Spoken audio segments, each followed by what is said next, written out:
Now, most people live their lives in a short-term frame. They react to today's news, worry about tomorrow's problems, and rarely take the time to study how we got here.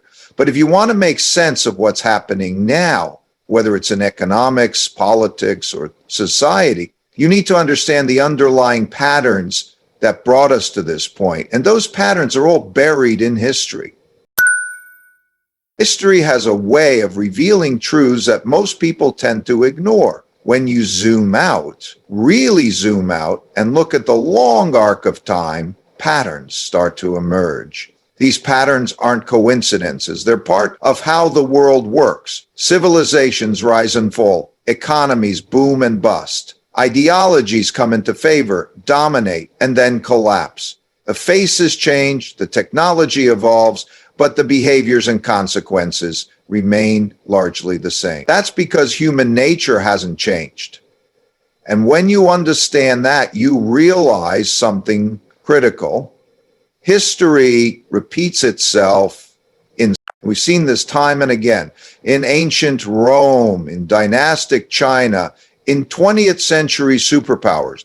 The details differ, but the pattern holds. Why? Because human behavior is consistent. Greed, fear, ambition, denial, they operate the same way in every century. That's what makes the study of history so powerful. It's not just about facts and dates, it's about understanding how the machine works. There are long-term debt cycles, for example, that have shaped empires and destroyed them. Think about what happened in the 1930s, so the 1100s and the 70s. These weren't just random downturns. They were the result of cumulative decisions, borrowing too much, creating too much money, widening wealth gaps, and eventually things had to rebalance. When you look back further to the decline of the Dutch Empire or the British Empire, you see similar dynamics. Economic success leads to debt accumulation. That debt is often managed through monetary expansion, which eventually devalues the currency. Then come inflation, political instability, and social unrest. And finally, decline, different era, same mechanics. Imagine standing at the edge of a vast ocean, waves crashing rhythmically against the shore. Each wave seems unique, yet they're all part of a larger, predictable pattern. Similarly, the events we witness today, economic shifts, political upheavals, societal changes, are waves in the ocean of history. To navigate these waters effectively, we must understand the tides that have brought us here. Cycles exist not only in economics, but also in societal values and global power. A society begins in hardship, and that hardship produces strong individuals and strong cultures.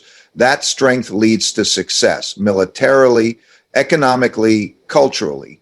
But success brings comfort. Comfort brings complacency, and complacency leads to decline. It's a natural sequence. Over time, societies forget the principles and disciplines that made them successful in the first place. They start fighting internally, dividing over wealth, politics, or power. That internal conflict weakens them. And when an external force comes knocking, whether it's a competitor, a rival nation, or simply the momentum of change, they're unprepared. And when you see these cycles clearly, you gain something incredibly valuable: perspective. You stop being surprised by events that others call unprecedented. You understand that inflation, social unrest, power struggles, these aren't anomalies. They're features of the cycle. You can position yourself accordingly. You can think beyond the noise of the moment and make decisions rooted in timeless principles. But here's the catch. Most people don't do this. They think this time is different. That phrase has led more people into failure than perhaps any other. Every bubble, every crash, every conflict, there were always voices saying, it's not like before. And sure, the surface details change. Technology advances, markets evolve, the players are new, but the underlying psychology, the cause-effect relationships, they're the same. Throughout history, nations have followed a remarkably similar path, a big cycle that governs their rise and decline. It's not driven by chance or luck, but by a set of cause and effect relationships that repeat over and over again. When you step back and take a multi-century view, you begin to see that every major power, no matter how dominant it seemed at the peak of its influence, has gone through this same progression. The mechanics are clear.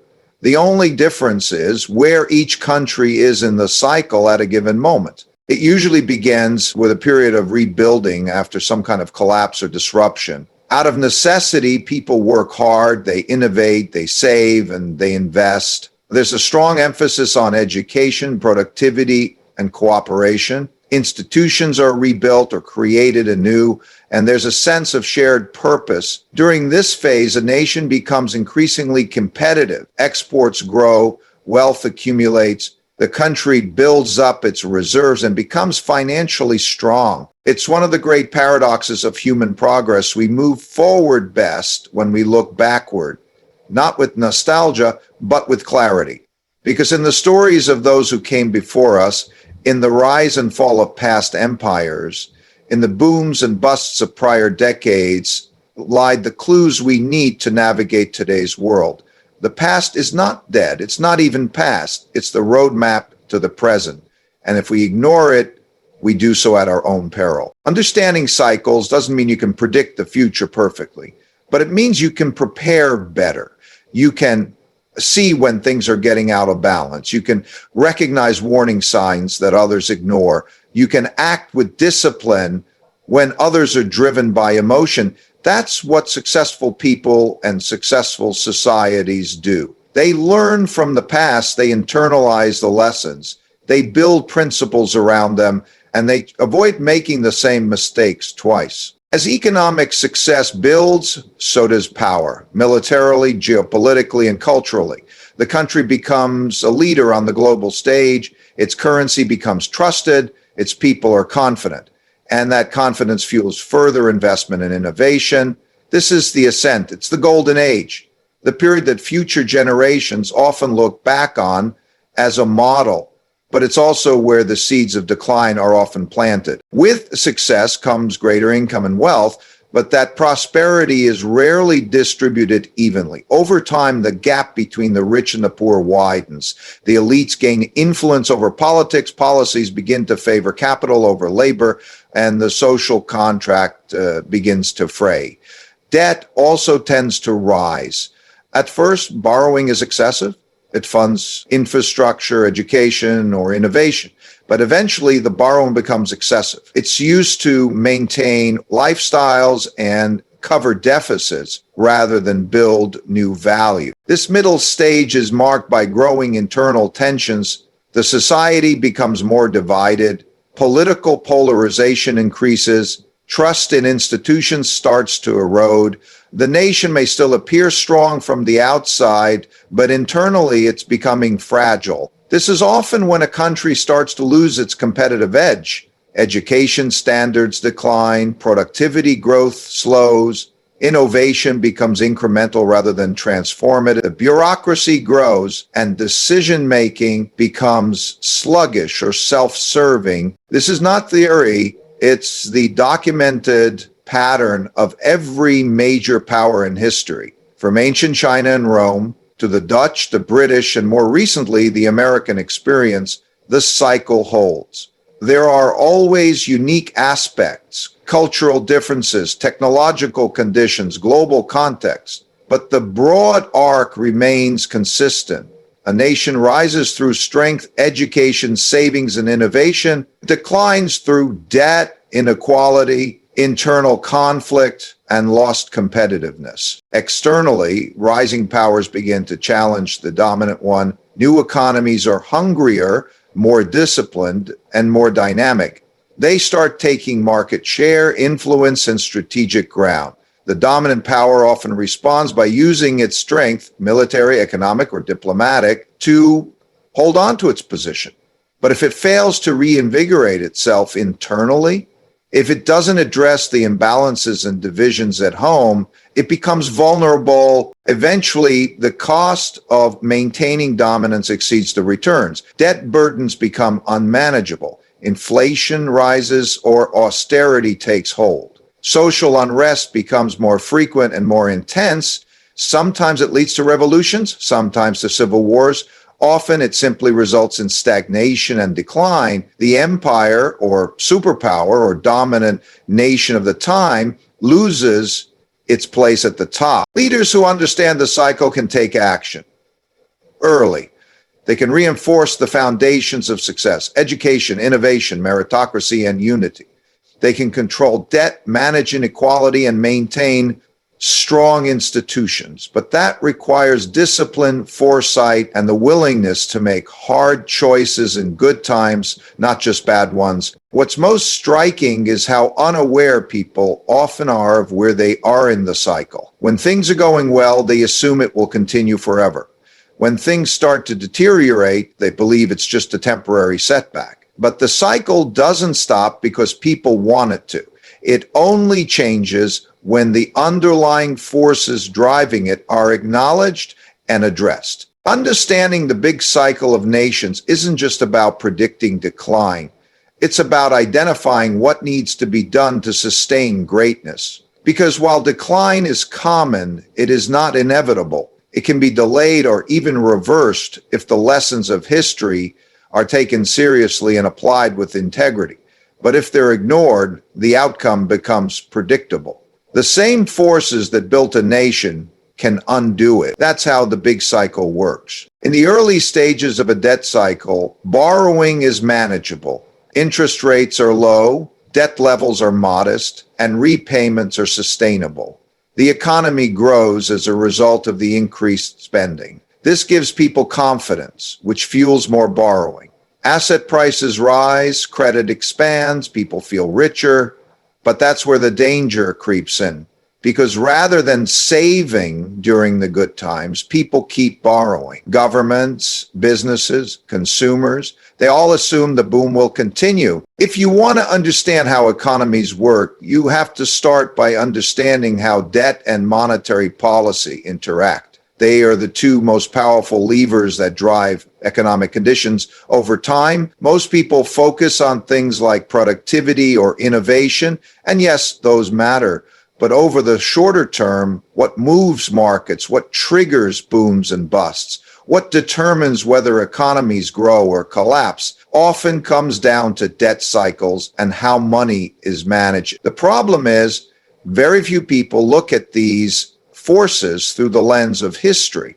But when you do, a very clear pattern emerges. Debt isn't inherently bad. In fact, when used properly, it can be one of the most powerful tools for economic growth. Borrowing allows individuals and businesses to spend more than they earn in the moment, which stimulates activity. When the borrowed money is invested in productive assets, things like infrastructure, education, innovation, it leads to a future payoff that more than compensates for the initial cost. That's what we call good debt. But there's a limit. At some point, the debt burden becomes too large relative to income, and that's when problems begin. Once interest rates hit zero or close to it, central banks lose their traditional tool. That's when they start printing money. Quantitative easing, asset purchases, liquidity injections, whatever you call it, the mechanism is essentially the same. Create more money to keep the system functioning. And in the short term, it works. Asset prices rise, markets stabilize,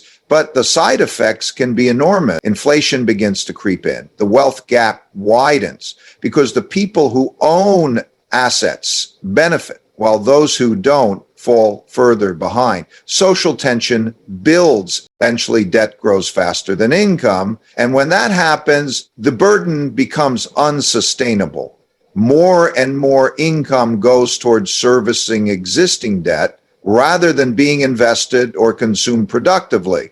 That's when monetary policy kicks in. Central banks try to ease the pain by lowering interest rates. That works for a while. It makes borrowing cheaper, which supports asset prices and spending, but it doesn't solve the underlying problem. It just delays it. This is the dynamic we've seen play out repeatedly throughout history. It happened in the 1930s, again in the 1970s, and more recently after the global financial crisis and during the pandemic response. In each case, the debt load reached a critical point and monetary policy had to become more aggressive to prevent collapse. But with every round of intervention, the structural imbalances got bigger. What's important to understand is that these outcomes aren't surprises. They are the natural consequences of decisions made much earlier in the cycle. The decision to overborrow, the failure to invest in productive capacity, the unwillingness to address imbalances while times were good. The truth is, once you're deep into the late stages of a debt cycle, there are only good choices left, only difficult trade-offs. Eventually, there comes a reckoning. Either inflation surges and erodes the value of money, or austerity is imposed to bring debt back under control. Neither is pleasant. Both hurt growth, and in either case, the people at the bottom tend to suffer the most. This creates political polarization. Populism rises. Trust in institutions erodes, and the entire economic and social fabric becomes strained. Understanding the interaction between debt and monetary policy isn't just for economists or policymakers. It affects everyone. It determines the value of your money, the health of your economy, and the future of your country. And if we don't learn the lessons of past cycles, we're doomed to repeat them, only with higher stakes and fewer tools. That's the cost of ignorance. The only antidote is historical perspective, disciplined thinking, and the courage to act before the pain becomes unavoidable. The key is to manage debt and monetary policy wisely throughout the cycle, not just in moments of crisis. That means using debt productively, maintaining discipline during booms, and being willing to endure short-term pain to avoid long-term damage. It also means designing monetary systems that are resilient and fair, not just for the top, but for the broad base of society. When you look at countries that have endured and prospered over the long run, this is what they've done. They've used monetary policy to support growth, but not to cover up bad decisions. They've kept debt levels in check. They've maintained trust in their currency and institutions. And when necessary, they've made hard choices to reset the system before it was too late. At the heart of every successful society is a set of shared beliefs, rules, norms, and values that people accept, even if reluctantly. These beliefs hold everything together. They allow people to cooperate, to follow laws, to resolve disputes, and to pursue their lives with some sense of fairness. But over time, as wealth and power concentrate, as opportunity becomes unevenly distributed, those shared beliefs start to fracture. People begin to feel the system is no longer fair. And when that perception takes hold widely enough, it sets off a chain reaction that's incredibly difficult to reverse. If you study history carefully, you'll notice that nations don't usually fall from outside threats first. They fall from within. The decline starts long before the collapse becomes visible. It begins when people stop believing in the same ideas, when they stop trusting their institutions, when the system becomes so imbalanced that it no longer works for the majority. That's when internal conflicts emerge, and once those conflicts grow strong enough, they begin to erode the stability that a nation relies on to survive. At the heart of every successful society is a set of shared beliefs, rules, norms, and values that people accept, even if reluctantly. These beliefs hold everything together. They allow people to cooperate, to follow laws, to resolve disputes, and to pursue their lives with some sense of fairness. But over time, as wealth and power concentrate, as opportunity becomes unevenly distributed, those shared beliefs start to fracture. People begin to feel the system is no longer fair, and when that perception takes hold widely enough, it sets off a chain reaction that's incredibly difficult to reverse. It usually starts with widening gaps, wealth gaps, values gaps, education gaps. When some people do far better than others for too long, resentment builds. That resentment isn't just economic, it becomes cultural and political. The people at the top often don't see it coming. They think the discontent is temporary, or they dismiss it as irrational. But it's very real, and it grows under the surface until it can't be ignored. In almost every major historical decline, you see this same pattern. Elites become detached from the struggles of ordinary people. The rules are bent in favor of those with influence. Corruption increases, not always in the form of bribes, but in the quiet shaping of policies and regulations that favor insiders.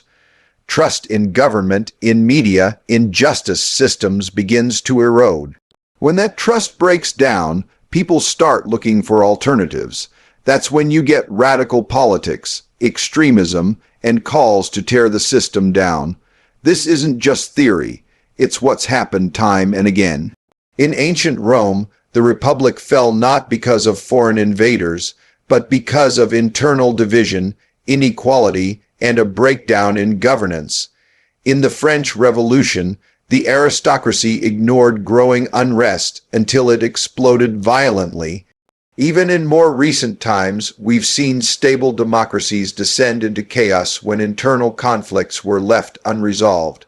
What makes these conflicts so dangerous is that they feed on themselves. Once a population becomes polarized, compromise disappears. Everything becomes a fight. Every issue turns into a battleground. People stop listening to one another. They stop believing that those on the other side are acting in good faith. The middle collapses, and what's left is two extremes pulling further and further apart. In this environment, leaders often respond by trying to impose control, either through harsher laws, propaganda, or force. But that only deepens the divide. Others try to appease by making unsustainable promises. That, too, creates instability. What's needed, what's always needed, is leadership that recognizes the depth of the problem and is willing to bridge the divide. But that's rare because it requires both humility and strength. It requires putting long-term national interest ahead of short-term political gain, and that's hard to do when the system is already fractured. Internal conflict also weakens a nation's ability to respond to external threats. When people are fighting each other, they can't unite against challenges from the outside. History shows that empires often fall not because they were conquered outright, but because they were internally broken and unable to defend themselves. If you're serious about navigating the future, you can't do it by guessing or reacting to headlines. You need a way of seeing what's coming that's grounded in something more reliable than opinions or forecasts. That's where history comes in. Strategic foresight, the ability to anticipate and prepare for what lies ahead, depends almost entirely on historical insight.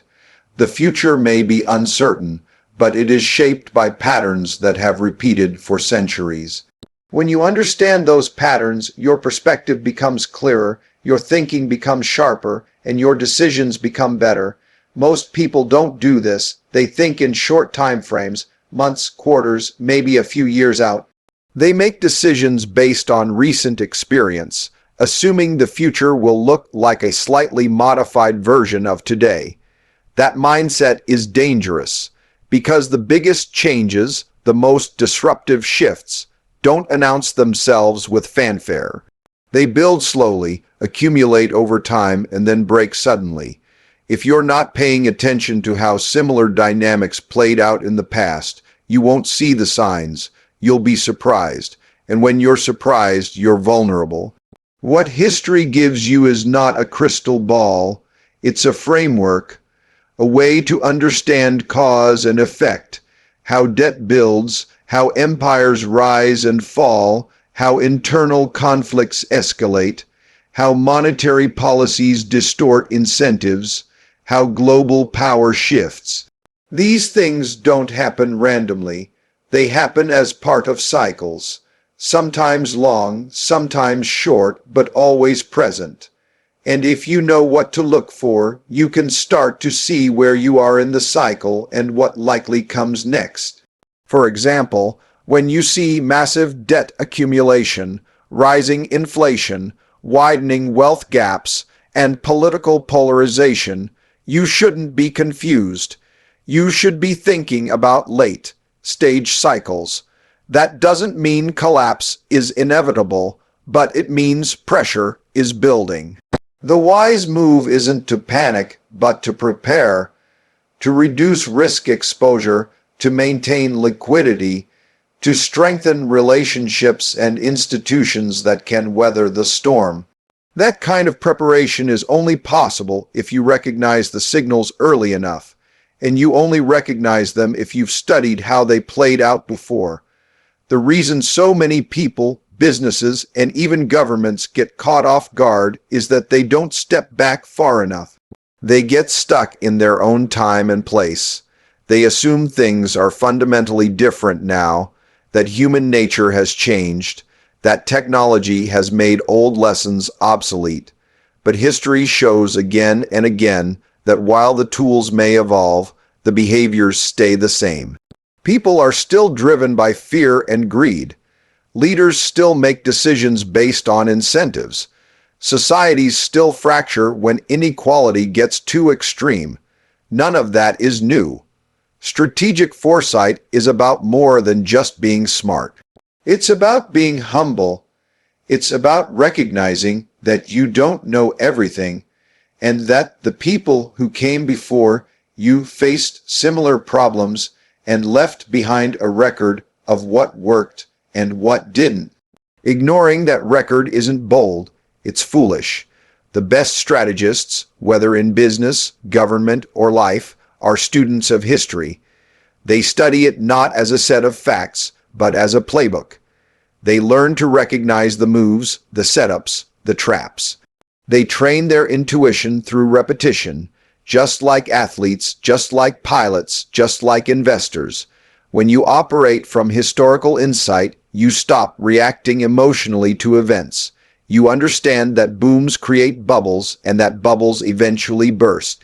You recognize that populism rises when people feel left behind. You know that monetary easing solves short-term problems but creates long-term distortions. You're not shocked by crises, you expect them. And because you expect them, you plan for them. That's what foresight is. The value of this approach becomes clearest in times of transition, when the old system is breaking down and the new one hasn't yet taken shape. That's when most people are lost. But if you've seen similar transitions before, even in different contexts, you have a map. Not a perfect one, but one that shows the terrain, where the cliffs are, where the blind spots are, where the opportunities lie.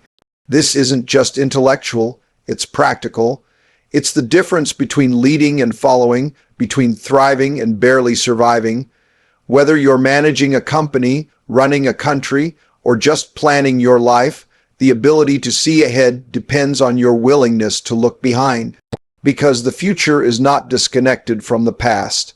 It's a continuation of it, and the deeper your historical insight, the clearer your strategic foresight becomes. That's how you stay ahead, by remembering what others forget. As we face unprecedented challenges in our world today, let's not be short-sighted. Let's delve into history, extract its lessons, and apply them to our present circumstances. By doing so, we equip ourselves with the wisdom to navigate the complexities of our time and shape a better future.